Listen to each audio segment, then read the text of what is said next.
नमस्कार, आप देख रहे हैं 4 PM। मैं हूं आपके साथ सिमरन। देश में इस समय चुनावी पारा काफी हाई है क्योंकि 5 राज्यों के विधानसभा चुनाव अब अपने अंतिम पड़ाव पर हैं।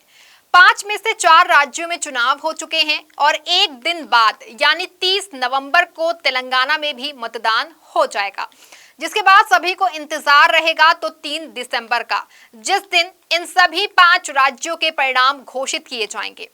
इन 5 राज्यों के परिणाम भाजपा और कांग्रेस के लिए काफी ज्यादा महत्वपूर्ण हैं, क्योंकि इन परिणामों के आधार पर ही 2024 के लोकसभा चुनावों की भी नींव रखी जाएगी। लेकिन इन दोनों दलों से इतर कुछ ऐसे दिग्गज नेता भी हैं जिनके लिए इन राज्यों के परिणाम काफी ज्यादा महत्वपूर्ण हैं, क्योंकि उन नेताओं का राजनीतिक भविष्य ही इन चुनाव परिणामों पर टिका है। जिन नेताओं के लिए ये परिणाम उनका सियासी भविष्य तय करेगा, उन नेताओं में भारतीय जनता पार्टी के 3 दिग्गज नेता और मुख्यमंत्री व पूर्व मुख्यमंत्री शामिल हैं। इनमें मध्य प्रदेश के मुख्यमंत्री शिवराज सिंह चौहान, राजस्थान की पूर्व मुख्यमंत्री वसुंधरा राजे और छत्तीसगढ़ के पूर्व मुख्यमंत्री रमन सिंह का नाम शामिल है। ये तीनों ही भाजपा के दिग्गज नेताओं में गिने जाते हैं और इन प्रदेशों में ये ही पार्टी का प्रमुख चेहरा भी रहते हैं। लेकिन इस बार उनके भविष्य को लेकर इसलिए चर्चा चल रही है और इस वजह से इनके लिए चुनाव परिणाम अहम हो गए हैं, क्योंकि भाजपा ने इस बार इन तीनों को ही उनके राज्य में काफी हद तक दरकिनार कर दिया है। और सबसे बड़ी बात कि इन तीनों के ही पार्टी का प्रमुख चेहरा व सीएम या पूर्व सीएम होने के बाद भी इस बार पार्टी आलाकमान ने उन्हें चुनाव में मुख्यमंत्री का चेहरा घोषित नहीं किया और पार्टी बिना किसी सीएम फेस के ही चुनावी मैदान में उतरी। सारी जिम्मेदारी प्रधानमंत्री नरेंद्र मोदी ने अपने ही कंधों पर उठाई है। शुरू में तो पार्टी आलाकमान द्वारा इन नेताओं को पूरी तरह से इग्नोर किया गया था, लेकिन बाद में राज्यों में पार्टी को होते नुकसान को देखकर और इन नेताओं की बढ़ती लोकप्रियता को देखकर पार्टी ने इन्हें चुनाव में आगे लाया। लेकिन फिर भी ना ही तो इन्हें सीएम फेस बनाया और ना ही कोई बड़ी व अहम जिम्मेदारी दी थी। यही वजह है कि अब शिवराज सिंह चौहान, वसुंधरा राजे और रमन सिंह के सियासी करियर पर सवाल उठने लगे हैं और हर किसी के जहन में अब यही सवाल उठ रहा है कि चुनाव परिणामों के बाद इन दिग्गजों का क्या होगा।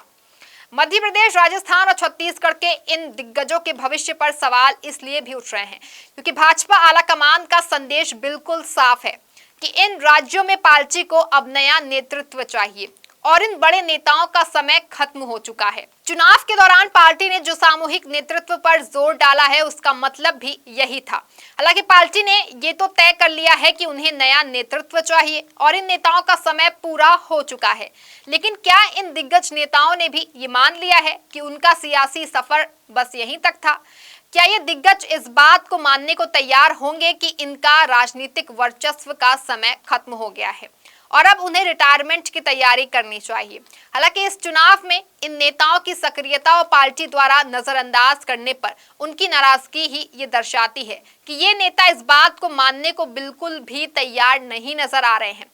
हालांकि इन दिग्गजों के सियासी संन्यास के लिए 64 साल के शिवराज सिंह चौहान अभी उम्र से काफी छोटे हैं, क्योंकि अगर 64 वर्षीय शिवराज को संन्यास दिलाया जाएगा तो फिर 73 वर्ष पूरे कर चुके प्रधानमंत्री मोदी अभी तक राजनीति में क्या कर रहे हैं? ये सवाल शिवराज और उनके समर्थकों के दिमाग में जरूर आ सकता है। वहीं वसुंधरा राजे सिंधिया की बात करें तो 70 वर्षीय राजे सिंधिया राजघराने से आती हैं और इन्हें निर्देशित करना पार्टी के लिए इतना आसान नहीं होगा। तो वहीं राजे भी प्रधानमंत्री साहब से तो कम उम्र की हैं और प्रदेश की राजनीति में उनका अपना कद व वर्चस्व भी है, जिसकी वजह से ही भाजपा आलाकमान को उनके आगे झुकना पड़ा।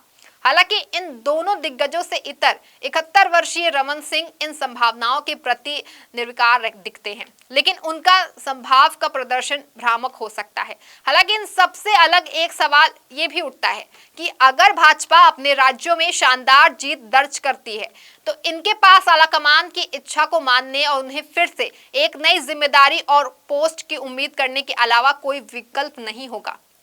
वैसे अगर इन नेताओं के लिहाज से देखें तो इन नेताओं का आगे का भविष्य क्या होगा और सियासत में इनकी आगे की भूमिका क्या होगी, ये प्रमुख रूप से कुछ एक परिस्थितियों पर निर्भर करता है।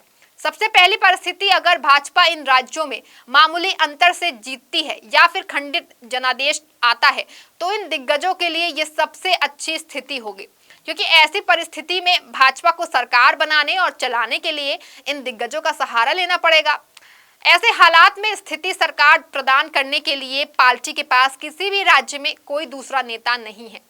यही कारण है कि वसुंधरा राजे ने 200 में से कम 60 सीटों पर अपने वफादारी के लिए प्रचार किया, जबकि केंद्रीय नेतृत्व ने उन्हें अभियान में शामिल करने में ज्यादा दिलचस्पी नहीं दिखाई थी।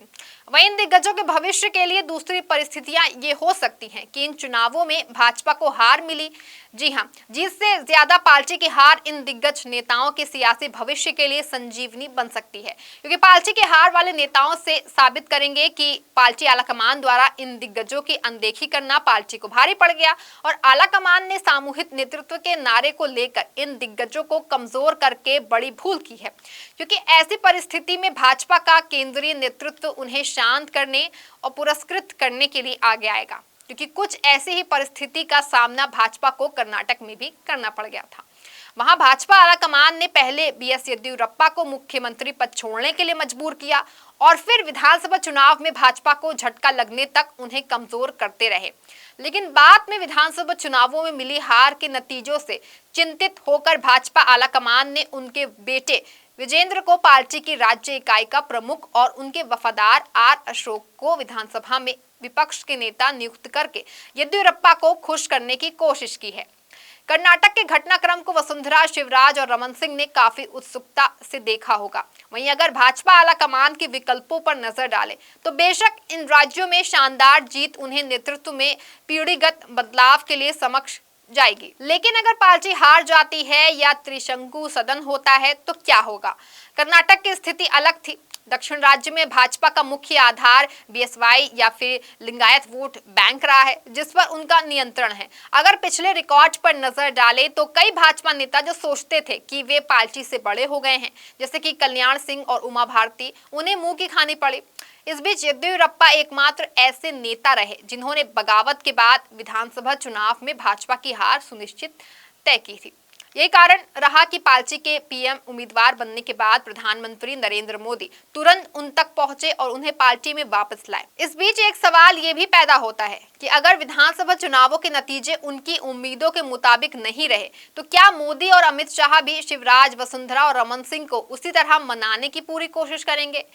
ऐसे में यहाँ पर एक पेच ये भी है कि बेशक वसुंधरा एक लोकप्रिय जननेता रही, लेकिन उनके समर्थक भाजपा और पीएम मोदी के प्रति समान रूप से प्रतिभाव है। राज्य में सीएम का चेहरा ना भी हो, लेकिन इससे उनकी वोटिंग प्राथमिकताएं नहीं बदलेंगी। इसका एक उदाहरण 2018 के विधानसभा चुनाव के वक्त देखने को भी मिला, क्योंकि 2018 के विधानसभा चुनावों में भाजपा के हारने के बाद भी 2019 के लोकसभा चुनावों में इन राज्यों में पार्टी ने अपना वर्चस्व बनाए रखा, जिससे पता चलता है कि उत्तरी राज्यों में मोदी फैक्टर बहुत कम करता है।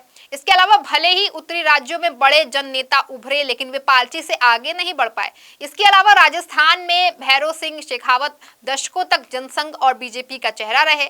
तब राजस्थान में बीजेपी का मतलब शेखावत था, लेकिन 2002 में नेतृत्व में पीढ़ीगत परिवर्तन करने की रणनीति के तहत शेखावत को भारत के उपराष्ट्रपति के रूप में दिल्ली स्थानांतरित कर दिया गया और वसुंधरा को राज्य भाजपा प्रमुख के रूप में लाया गया।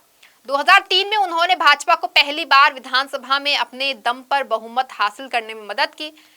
फिलहाल अब असल मुद्दा यही है कि आखिर राजस्थान, मध्य प्रदेश और छत्तीसगढ़ में भाजपा का क्या होना है और इसके बाद इन दिग्गज नेताओं का भविष्य क्या रहता है, क्योंकि साफ है कि अगर पार्टी इन राज्यों में जीत हासिल करती है तो इसका पूरा का पूरा श्रेय पीएम मोदी और मोदी लहर को ही मिलेगा।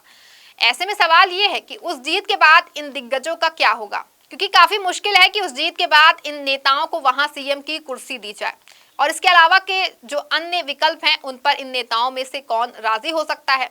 लेकिन अगर इन राज्यों में हार मिलती है तो 2024 को ध्यान में रखते हुए भाजपा आलाकमान कोई रिस्क नहीं लेगा और संभव है कि नेताओं को पुरस्कृत आवश्यक किया जाएगा ताकि ये माने रहें और 2024 में मोदी जी इसका लाभ उठा पाएं। फिलहाल 3 दिसंबर का दिन इन दिग्गजों के लिए भाजपा से भी काफी अहम है।